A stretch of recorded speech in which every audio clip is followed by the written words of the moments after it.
Hi guys! So for today's video is I will be reviewing one of my what do you call this? Parang new discovery. Ayan, since I really gained weight guys, kung napapansin niyo po sa mga videos ko and sa mga compared to my past videos, ayan, nakita niyo kung gaano ako nag-gain ng weight guys. But it's really hard these days, especially I have a kid and you know everyday routine is the same.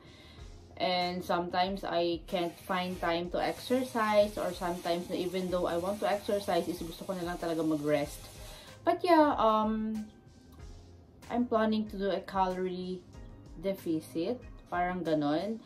And I'm trying to cut down on carbs. As in, unti-unti guys, hindi naman ako yung nagmamadaling magpapayat. Pero yung unti-unti siya, ganon. Ang goal ko kasi guys is 55. Ayan. So, nasa 59 na ako ngayon. Parang 4 kilos down. So, ganon. But yeah, I will be sharing you yung alternative ko. Kasi as Filipinos, guys, talagang hindi talaga natin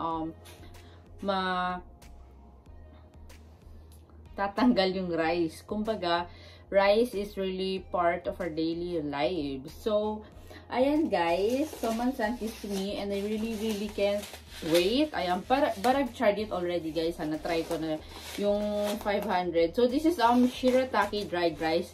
Alam ko guys na marami kayo napapanood dito sa TikTok. And also, this is one of the best alternatives sa white rice. Kung gusto nyo pa rin mag-rice, hindi nyo talaga mag-give up yung rice. So this is one of the best alternatives because this is guys this is a low carb rice. This is high in fiber and low in calories. Syempre sa mga nagbibilang ng calories yan every day. And this is fast and easy to prepare and it also a great energy source. So ayan guys, may instructions po siya dito. Pero sometimes kasi ako lang naman yung parang nag-diet dito. Ayan. So, ito yung ginagamit ko. Ayan. So, this is the Shirataki Miracle Dry Rice. You can just add guys boiled water. This one. Boiled water lang po a-add nyo. This is a pack of this guys. You can already eat 1 cup of bowl. 1 cup of rice. Equivalent na po nito. And this has only 28 calories.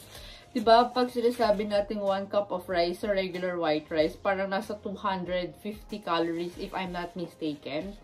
But this one guys is 28 calories lang. Ayan. O diba? And this is really easy to prepare. You're just gonna soak in hot water or pwede mo siyang i-cook sa boiled water for 5 to 10 minutes and then boom, andyan na yung rice mo. Ulam na lang yung kulang, diba? So, this is, guys, very good sa mga, I highly recommend this sa mga nagda-diet or sa mga, hindi naman nagda-diet, sa mga health conscious or pag hindi kayo pwede sa white rice, ganyan. I would highly recommend that you should try this one, guys. This is really good. It's just the same. Alam niyo, guys, parang same lang sila ng taste ng white rice. Parang mas gusto ko pa nga ito sa totoo lang. Ayan. So, wala silang pagkakaiba for me, ha. Plus, this is really good. This is much healthier. Ayan.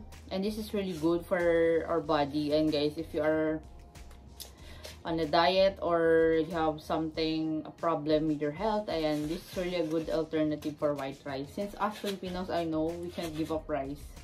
Rice is part of our everyday life. So guys, if I were you, you should try this one. I will link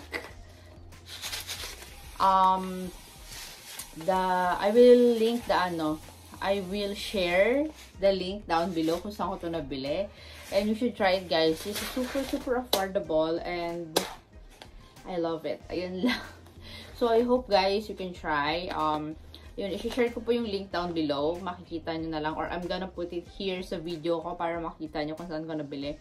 And it's super affordable guys. Totoo lang. And in just less than 2 weeks, I lost like 1.5 kilos. Ayan. I'm gonna be sharing you the pictures, okay? So, para may may proof. Ayan. Ipapakita ko sa inyo yung proof na nagbawasan po ako ng timbang. Okay? So, ayan guys. I hope you can try this one. Ayan. Bye!